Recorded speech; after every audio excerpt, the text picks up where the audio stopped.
Hello everyone, SP classes में आपका फिर से एक बार स्वागत है। मैं हूं रंबा, आपकी दोस्त, आपकी मेंटर, और मैं फिर आज आपके बीच आ गई हूं लेकर के कुछ नए कॉन्सेप्ट और नए टॉपिक्स। तो आज के इस वीडियो में हम लोग पढ़ने वाले हैं class 9 chemistry chapter 4 structure of the atom के एक टॉपिक जिसका नाम है आइसोटॉप्स। यानी कि इस लेक्चर में हम लोग आइसोटॉप्स और आइसोबार के बारे में जानेंगे और बहुत ही डिटेल्स और अच्छी तरीके से जानेंगे। तो चलिए लेक्चर को शुरू करते हैं और पढ़ना शुरू करते हैं आइसोटॉप्स को। आइसोटॉप पढ़ने से पहले आपको कुछ चीजें को फिर से एक बार रिकॉल करना होगा। जैसे कि हम जानते हैं कि अगर ये हमारे पास एक एटम है तो एटम के सेंटर में न्यूक्लियस होता है और इस न्यूक्लियस में ही प्रोटॉन और क्या होते हैं, न्यूट्रॉन्स होते हैं। और इसी न्यूक्लियस से हम किसी भी एटम के मास को क्या करते हैं, डिटरमाइन करते हैं। यानी किसी भी एटम का, जैसे कि हमारा क्या है, ये एक एटम है, तो इस एटम का अगर हमको मास बताना है तो ये मास क्या होता है, इसका किसी भी एटम का मास कहाँ होता है, सेंटर में। और सेंटर में कौन होता है, न्यूट्रॉन और प्रोटॉन। यानी किसी भी एटम का मास जो है वो किस पे डिपेंड करेगा, तो डिपेंड करता है दो चीज पे। किस पे, तो number of protons, number of proton, और नंबर ऑफ न्यूट्रॉन्स पे, सॉरी नंबर ऑफ न्यूट्रॉन्स पे। यानी किसी भी एटम का मास सेंटर में होता है और सेंटर में प्रेजेंट होता है प्रोटॉन और न्यूट्रॉन। इसका मतलब किसी भी एटम का मास डिपेंड करेगा नंबर ऑफ प्रोटॉन और नंबर ऑफ न्यूट्रॉन्स पे। अगर किसी एटम में प्रोटॉन और न्यूट्रॉन की संख्या ज्यादा होगी तो उस एटम का मास ज्यादा होगा, और अगर उसमें प्रोटॉन और न्यूट्रॉन की संख्या कम होगी तो उसका मास क्या होगा, कम होगा। ठीक है। तो अगर हम, और आपका जो इलेक्ट्रॉन्स होते हैं वो ऑर्बिट पे क्या कर रहे होते हैं, मूव कर रहे होते हैं। और इस तरीके से हमारा एटम रहता है, ये के सेल है, ये एल है, एम है, और उसी तरीके से और भी सेल होते हैं जिनका अलग अलग आपका क्या होता है, एनर्जी का लेवल होता है। ठीक है। तो अगर हम यहाँ से ध्यान से देखें तो अगर ये हमारा एटम है, ठीक है, और एटम का ये न्यूक्लियस है और इसमें प्रोटॉन और न्यूट्रॉन है, तो हम जानते हैं कि जब भी कोई केमिकल रिएक्शन होता है तो उसमें पार्टिसिपेंट कौन करता है, इलेक्ट्रॉन। प्रोटॉन और न्यूट्रॉन सेंटर में ही होते हैं और ये कहीं नहीं जाते हैं। नंबर ऑफ, अब ये यहाँ पे प्रोटॉन और न्यूट्रॉन क्या होता है, सेंटर में, ये कहीं नहीं जाएंगे। यानी कि अगर इलेक्ट्रॉन से कुछ जाएगा या कुछ आएगा तो वो क्या है, इलेक्ट्रॉन है। अगर हम एटम की बात करें तो इसमें आप तीन पढ़े हैं कि सब एटॉमिक पार्टिकल होगा, इलेक्ट्रॉन, प्रोटॉन और न्यूट्रॉन होंगे। ये तीनों सब एटॉमिक पार्टिकल है। प्रोटॉन पॉजिटिव चार्ज पार्टिकल होता है, इलेक्ट्रॉन नेगेटिव चार्ज पार्टिकल होता है, और न्यूट्रॉन आपका क्या होता है, चार्जलेस होता है, न्यूट्रल होता है। इन तीनों से मिलकर के हमारा क्या बना होता है, एटम बना होता है। ठीक है। अगर आप किसी भी एलिमेंट की एटम की बात करेंगे तो उसमें प्रोटॉन का संख्या हमेशा फिक्स रहता है और प्रोटॉन का संख्या उसके एटॉमिक नंबर के बराबर होता है। यानी कि किसी भी एलिमेंट का एटॉमिक नंबर जितना होगा उस एटम में उतने ही प्रोटॉन्स पाए जाएंगे, चाहे वो उस एलिमेंट का एटम आयंस के फॉर्म में हो या न्यूट्रल फॉर्म में हो, प्रोटॉन हमेशा क्या रहता है, फिक्स रहता है। इलेक्ट्रॉन्स आपका अगर न्यूट्रल फॉर्म में है तो जितना एटॉमिक नंबर रहेगा उतना ही इलेक्ट्रॉन्स पे रहेंगे। लेकिन अगर वो चार्ज उस पे अगर किसी तरीके का पॉजिटिव या निगेटिव चार्ज आ गया, तो अगर पॉजिटिव चार्ज आ गया तो इलेक्ट्रॉन्स क्या होगा, घटेगा, और अगर निगेटिव चार्ज आ गया तो इलेक्ट्रॉन्स क्या होगा, बढ़ेगा। और न्यूट्रॉन्स आपका जो है वो डिपेंड करता है एटम के, किस एटम में, उसके मास पे, मास नंबर पर डिपेंड करता है। जो एटम है उसके मास नंबर पर डिपेंड करता है न्यूट्रॉन, उसका कितना मास नंबर है उसी पे आपका डिपेंड करेगा। यानी कि एटम के मास पर डिपेंड करेगा कौन, आपका न्यूट्रॉन। जैसे अगर हम यहाँ पे ये ले लेते हैं कि Na, इस तरीके से सोडियम का ही है, और एक हम ले लिए Na+, ये भी सोडियम का ही एटम है। तो ये एटम क्या है, न्यूट्रल है, इस पे किसी भी तरीके का कोई चार्ज नहीं है। तो अगर इसका एटॉमिक नंबर 11 है तो इसमें प्रोटॉन और इलेक्ट्रॉन का संख्या क्या होगा, बराबर होगा। लेकिन जो न्यूट्रॉन है ये डिपेंड करेगा कि इसका एटॉमिक मास कितना है, उस पर डिपेंड करेगा। लेकिन अगर इस वाले की बात करें तो यहाँ पे सोडियम का आयंस दिया हुआ है, तो इसमें प्रोटॉन का संख्या तो जितना इसका एटॉमिक नंबर है उतना ही होगा। 11 इसका एटॉमिक नंबर है सोडियम का, तो प्रोटॉन तो 11 से होगा, लेकिन इलेक्ट्रॉन आपका घट या बढ़ सकता है। जैसे अगर हम यहाँ इलेक्ट्रॉन की बात करें तो ये क्या किया है, इलेक्ट्रॉन को लूज किया है, तभी तो इसमें पॉजिटिव चार्ज किस पे आता है, जो इलेक्ट्रॉन को लूज करता है। और जितना इलेक्ट्रॉन को लूज करेगा उतना पॉजिटिव चार्ज आएगा। तो ये एक इलेक्ट्रॉन को लूज किया तो इसपे एक चार्ज आया। तो अगर ये न्यूट्रल फॉर्म में होता तो इलेक्ट्रॉन कितना होना चाहिए था, 11, बट एक इलेक्ट्रॉन को लूज कर दिया। तो अब इसके पास इलेक्ट्रॉन का संख्या कितना हो गया, 10। यानी कि Na+ के पास इलेक्ट्रॉन का संख्या कितना है, 10 है।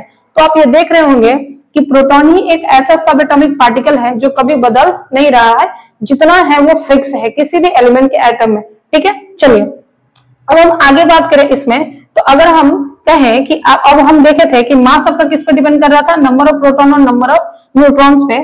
तो हम कहें कि आपका एक ये एटम है और एक ये दूसरे एटम का न्यूक्लियस है। हम मान लेते हैं कि इसमें प्रोटॉन जो है वो 10 है और न्यूट्रॉन जो है वो क्या है, 10 है। हम कहें कि इसमें भी प्रोटॉन आपका क्या है, 10 है और इसमें न्यूट्रॉन आपका क्या है, 11 है।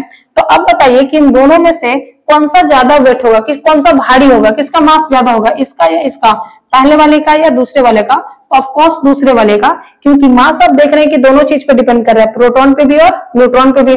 यहाँ प्रोटॉन तो सेम है लेकिन फर्स्ट वाले में न्यूट्रॉन कम है और इसमें न्यूट्रॉन ज्यादा है। इसका मतलब सेकेंड वाले केस में आपका मास क्या है, ज्यादा है, यानी कि यहाँ पे मास क्या हो जा रहा है, अलग हो रहा है।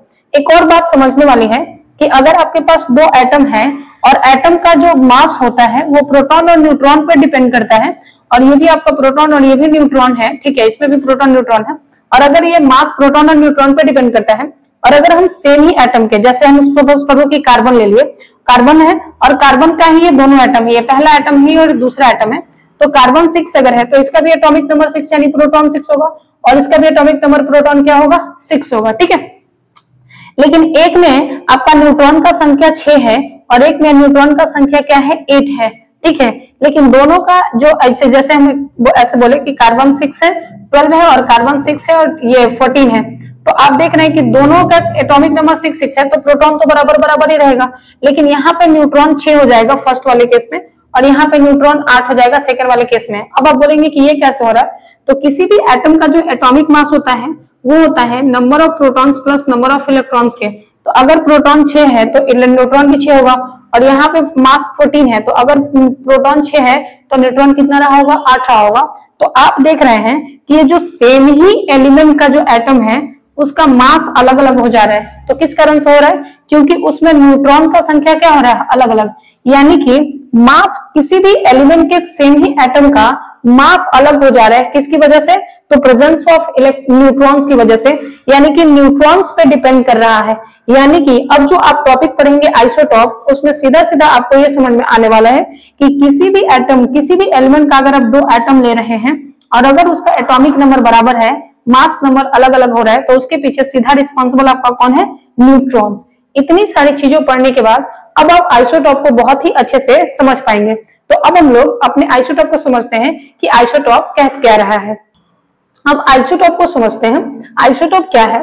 तो आइसोटॉप कहता है कि एलिमेंट्स, किसी भी एलिमेंट का सेम एटम है ना, यानी कि atoms of the same element, atom of the same element having same atomic number, having same atomic number but different mass number are called isotopes। यानी कि वैसे एटम्स, यानी कि atoms of the same element, यानी कि वैसे atom जो same ही element के हो, जिनका एटॉमिक नंबर सेम हो बट मास नंबर क्या हो, डिफरेंट हो। अब आप सोच रहे होंगे कि एटॉमिक नंबर और मास नंबर का मतलब क्या होता है। तो एटॉमिक नंबर का मतलब होता है किसी भी एलिमेंट का एटॉमिक नंबर उतना ही होता है जितना उसमें प्रोटॉन होता है। जैसे अगर कोई एक एलिमेंट एक्स है और इसमें प्रोटॉन की संख्या 12 है तो इसका एटॉमिक नंबर भी 12 ही होगा। ऐसा क्यों? क्योंकि प्रोटॉन एक ऐसा सब एटॉमिक पार्टिकल है जो कभी भी चेंज नहीं होता है। जिस एलिमेंट में जितने नंबर ऑफ प्रोटॉन होंगे वो उतने ही प्रोटॉन रहेंगे, चाहे वो एलिमेंट कहीं भी चला जाए। न्यूट्रॉन और इलेक्ट्रॉन घट या बढ़ सकते हैं बट एक एटम में प्रोटॉन का संख्या हमेशा क्या रहता है, फिक्स रहता है। इसीलिए हम लोग किसी भी एटम का जो होता है, किसी भी एलिमेंट के एटम का एटॉमिक नंबर उसके नंबर ऑफ प्रोटॉन से ही बताते हैं। तो अब आप यहाँ देख रहे हैं कि एक एलिमेंट आपका कोई एक्स है और इस एक्स एलिमेंट में प्रोटॉन का संख्या कितना है, 12, तो इसका एटॉमिक नंबर कितना होगा, 12 होगा। यानी कि किसी भी एटम का एटॉमिक नंबर उतना ही होता है जितना उसमें क्या होंगे, प्रोटॉन्स होंगे, ठीक है। अगर हम बात करें मास नंबर का, तो अगर हम इसी के मास नंबर की बात करें, हम कहें कि इसमें न्यूट्रॉन की भी संख्या कितनी होती है, 12 ही होती। तो अगर इसके हम मास नंबर की बात करें तो मास नंबर इसका क्या होता है, तो number of proton plus number of electrons क्या होता है, मास नंबर, जो कि हम अभी आपको क्या कर चुके हैं, बता चुके हैं। हम लोग बेसिकली आइसोटॉप्स को पढ़ रहे हैं, तो कहता है कि सेम ही एटम के, जैसे अगर हम यहाँ पे ले लेते हैं क्लोरीन और यहाँ भी ले लिए क्लोरीन, क्लोरीन का एटॉमिक नंबर होता है 17 और 17, लेकिन एक आपका होता है क्लोरीन 35 और एक होता है आपका क्लोरीन 37।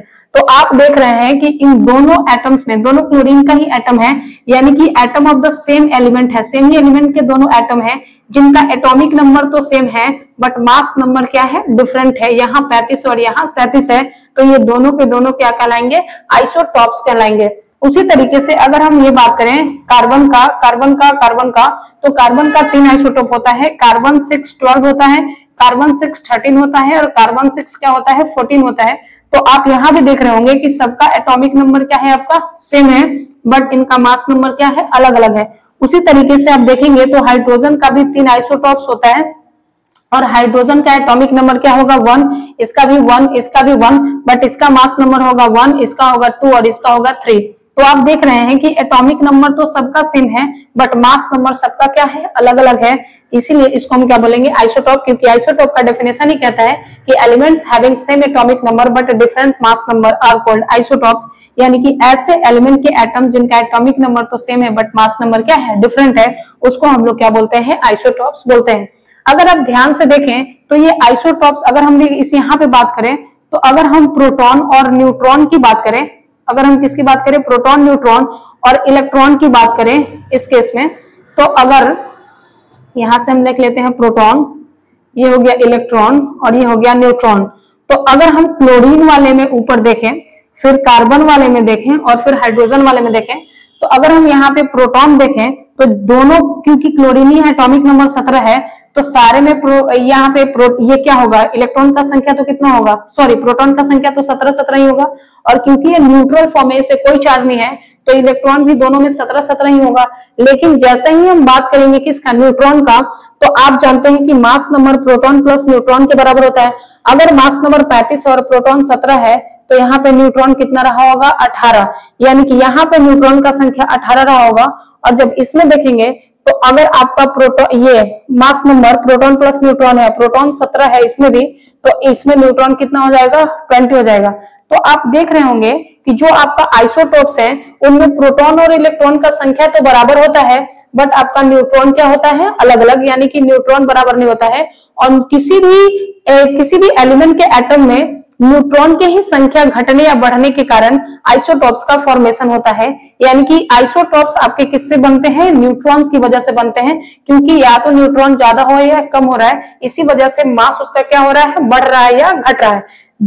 ये जो दो एटम है इनका मास अलग क्यों हुआ, जस्ट बिकॉज ऑफ न्यूट्रॉन्स, क्योंकि यहाँ न्यूट्रॉन्स 18 और यहाँ 20 है, इसीलिए इसका मास क्या हुआ, अलग अलग। अगर न्यूट्रॉन्स अलग नहीं होते, यानी कि ये अलग अलग न्यूट्रॉन्स नहीं होते दोनों एटम में, तो इनका मास क्या रहता, सेम रहता, और ये दोनों एक ही रहते, ये दोनों आइसोटोप्स नहीं बनते।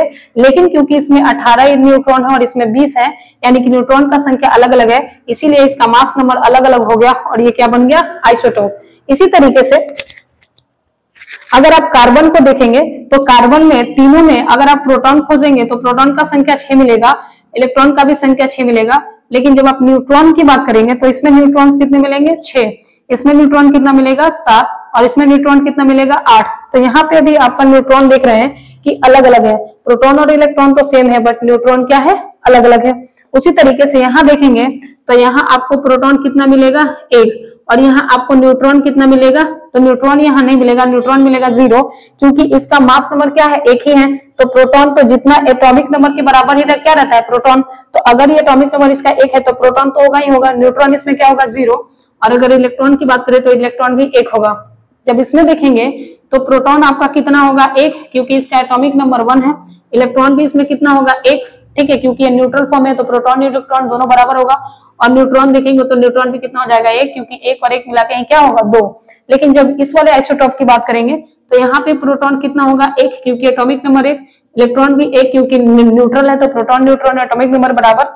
और अगर हम न्यूट्रॉन की बात करेंगे तो न्यूट्रॉन कितना हो जाएगा, 2, क्योंकि 2 और 1 क्या हो जाएगा, 3 हो जाएगा। तो इस तरीके से आप देख रहे हैं कि जितने भी आइसोटॉप्स हैं उसमें प्रोटॉन और इलेक्ट्रॉन तो बराबर होते हैं, बट न्यूट्रॉन ही क्या होता है, अलग होता है। और न्यूट्रॉन के ही कारण जो आइसोटॉप्स हैं उनका मास क्या होता है, वेरी करता है, और वो क्या बना लेते हैं, आइसोटॉप्स बना लेते हैं। ठीक है, चलिए अगर हम और आगे चलें और अगर हम आपसे पूछें कि आइसोटॉप के फिजिकल और केमिकल प्रॉपर्टीज क्या होते हैं, तो अगर हम फिजिकल प्रॉपर्टी की बात करें, किसकी बात करें, फिजिक्स, सबसे पहले केमिकल प्रॉपर्टी की बात करते हैं। अगर हम केमिकल प्रॉपर्टीज की बात करें, आइसोटॉप्स की केमिकल प्रॉपर्टी की बात करें, तो आइसोटॉप का केमिकल प्रॉपर्टी जो है वो नंबर ऑफ प्रोटॉन्स और नंबर ऑफ प्रोटॉन्स और नंबर ऑफ न्यूट्रॉन इलेक्ट्रॉन्स पे डिपेंड करता है। यानी कि chemical property of isotopes depend on number of protons and number of electrons. ये नंबर ऑफ इलेक्ट्रॉन और नंबर ऑफ प्रोटॉन पे केमिकल प्रॉपर्टी आइसोटॉप्स का क्या कर रहा है, डिपेंड कर रहा है। और आप देख रहे हैं कि जितने भी आइसोटॉप्स हैं उसमें प्रोटॉन और इलेक्ट्रॉन का संख्या तो बदल ही नहीं रहा, यानी कि प्रोटॉन और इलेक्ट्रॉन आइसोटॉप के चेंज ही नहीं हो रहे। यही कारण है कि जितने भी आपके आइसोटॉप्स होंगे उनका केमिकल प्रॉपर्टी क्या रहेगा, सेम रहेगा, कभी बदलेगा नहीं। लेकिन अगर हम फिजिकल प्रॉपर्टी की बात करें, आइसोटॉप की फिजिकल प्रॉपर्टी की बात करें, तो इसका जो फिजिकल प्रॉपर्टी होता है वो डिपेंड करता है किस पे, तो नंबर ऑफ न्यूट्रॉन्स पे। किस पे डिपेंड करता है, नंबर ऑफ न्यूट्रॉन, ये नंबर ऑफ न्यूट्रॉन्स पे नहीं, ये डिपेंड करता है एटॉमिक मास पे। सॉरी, ये डिपेंड करता है किस पे, एटॉमिक मास ऑफ एटम पे। और एटम का एटॉमिक मास डिपेंड करता है किस पे, नंबर ऑफ न्यूट्रॉन्स पे। आप अभी देख रहे हैं क्योंकि प्रोटॉन्स तो हमेशा सेम ही रहेगा, मास आपका डिपेंड किस पे कर रहा है, न्यूट्रॉन्स पे डिपेंड कर रहा है। प्रोटॉन पे भी करता है लेकिन प्रोटॉन फिक्स होता है। अगर हम देखें तो ये किस पे कर रहा है, बेसिकली आपका न्यूट्रॉन्स एंड प्रोटॉन, आप लिख लें न्यूट्रॉन और प्रोटॉन पे। ठीक है, फिजिकल प्रॉपर्टी डिपेंड करता है एटॉमिक मास ऑफ एटम पे और एटॉमिक मास डिपेंड करता है न्यूट्रॉन और प्रोटॉन पे। और आप देख रहे हैं कि जितने भी आइसोटॉप्स हैं उन सबका न्यूट्रॉन क्या हो रहा है, बदल रहा है। तो यही कारण है कि आइसोटॉप्स का फिजिकल प्रॉपर्टी क्या होते हैं, अलग अलग होते हैं, बट केमिकल प्रॉपर्टी सेम होता है। केमिकल प्रॉपर्टी इसीलिए सेम होता है क्योंकि केमिकल प्रॉपर्टी डिपेंड करेगा प्रोटॉन और इलेक्ट्रॉन पे, और प्रोटॉन और इलेक्ट्रॉन हमेशा क्या होता है, बराबर।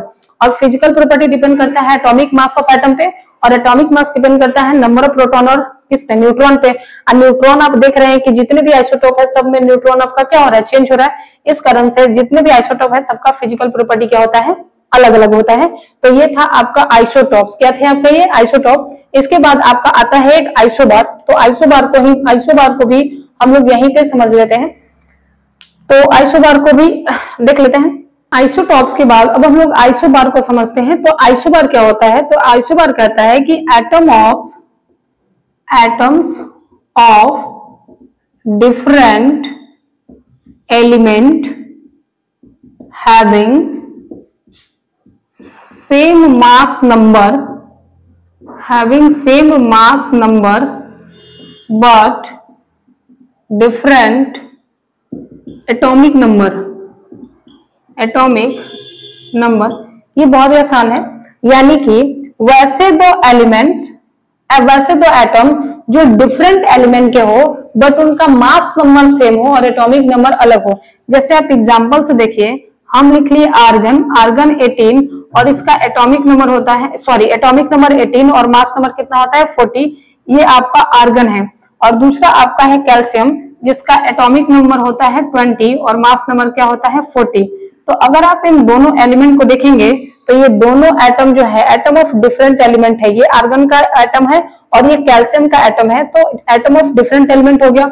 Having the same mass number, जिनका मास नंबर क्या है, सेम है, but different atomic number, but इनका एटॉमिक नंबर क्या है, डिफरेंट है। ऐसे ही एटम्स को हम लोग क्या बोलते हैं, आइसोबार बोलते हैं। यानी कि वैसे दो एटम जो अलग अलग डिफरेंट एलिमेंट के हो बट उनका मास नंबर सेम हो और एटॉमिक नंबर डिफरेंट हो, उसको हम लोग बोलते हैं आइसोबार। और आइसोटॉप्स क्या थे, ऐसे दो एलिमेंट जिनका एटॉमिक नंबर सेम था बट मास नंबर क्या था, अलग अलग था। तो इसको हम लोग बोल रहे थे आइसोटॉप्स और इसको क्या बोलेंगे, आइसोबार। यानी कि जब एटॉमिक नंबर सेम होगा तो आइसोटॉप्स, और जब आपका मास नंबर सेम होगा उसको क्या बोलेंगे, आइसोबार बोलेंगे। आई होप ये सारा चीज आपको अच्छे से समझ में आ गया होगा और अब आपको आइसोबार और आइसोटॉप्स में कोई भी कंफ्यूजन नहीं रहा होगा। तो चलिए अब हम आपसे मिलेंगे नेक्स्ट वीडियो में नए कॉन्सेप्ट के साथ। तब तक आप अच्छे से पढ़ाई करते रहें, स्वस्थ रहें, सुखी रहें। Thank you.